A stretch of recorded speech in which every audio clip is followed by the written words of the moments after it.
মধ্যপ্রাচ্যের আকাশে এখনও যুদ্ধের রেশ কাটেনি। ইরানের সর্বোচ্চ নেতা আয়াতুল্লাহ আলী খামেনির এক ঐতিহাসিক বিদায়ের প্রস্তুতিতে থমকে আছে পুরো তেহরান। যুক্তরাষ্ট্র ও ইসরায়েলের হামলায় নিহত দেশটির এই সর্বোচ্চ নেতার শেষ বিদায়ে তৈরি হচ্ছে এক অভূতপূর্ব সমীকরণ। কেমন হতে যাচ্ছে সেই আয়োজন, বিস্তারিত জানাচ্ছেন সাদিয়া সিদ্দিকা।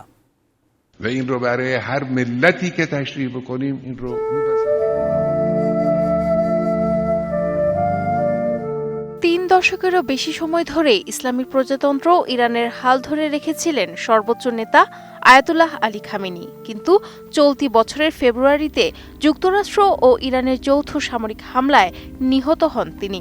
তার এই মৃত্যুর পর তার জানাজা নিয়ে শুরু হতে থাকে নানান জল্পনা কল্পনা।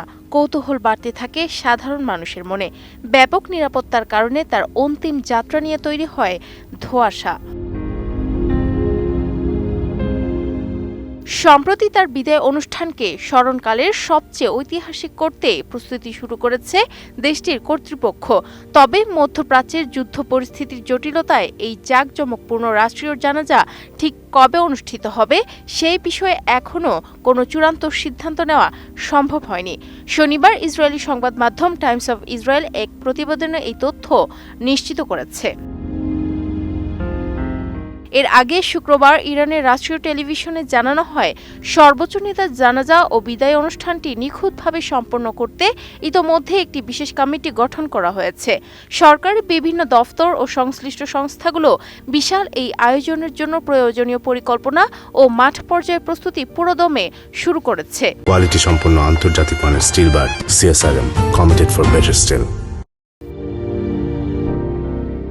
চলতি বছরের গত 28 ফেব্রুয়ারি ইরান ও মধ্যপ্রাচ্যের ইতিহাসে একটি বড় ধাক্কা আসে। যুক্তরাষ্ট্র ও ইসরায়েলের আকস্মিক যৌথ বিমান হামলার প্রথম দফায় নিহত হন ইরানের সর্বোচ্চ নেতা আয়াতুল্লাহ আলী খামেনি। দীর্ঘ 30 বছরেরও বেশি সময় ধরে ইরানের অভ্যন্তরীণ রাজনীতি থেকে শুরু করে বৈশ্বিক ভূ রাজনীতিতে একচ্ছত্র প্রভাব বিস্তার করেছিলেন তিনি। উক্ত হামলায় কেবল খামেনি সিনিয়রই নিহত হননি, বরং গুরুতর আহত হন তার ছেলে সম্ভাব্য উত্তরসূরি মুস্তাফা খামেনিও।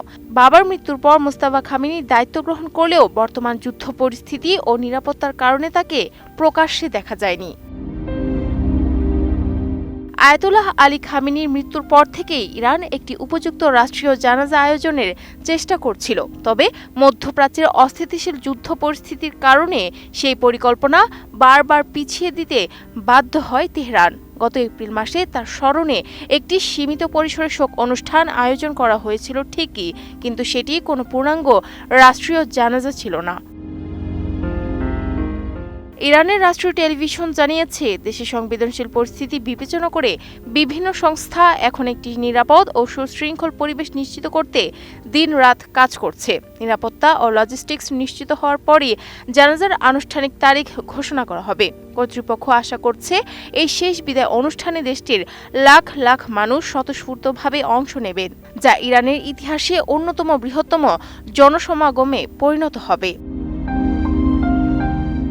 এদিকে গত এপ্রিল মাস থেকে কার্যকর হওয়া একটি যুদ্ধবিরতি এখনো পর্যন্ত মোটামুটি বহাল রয়েছে।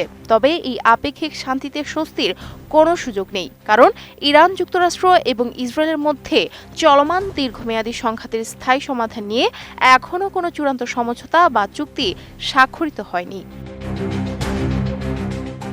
Sadia Siddika, ATN news.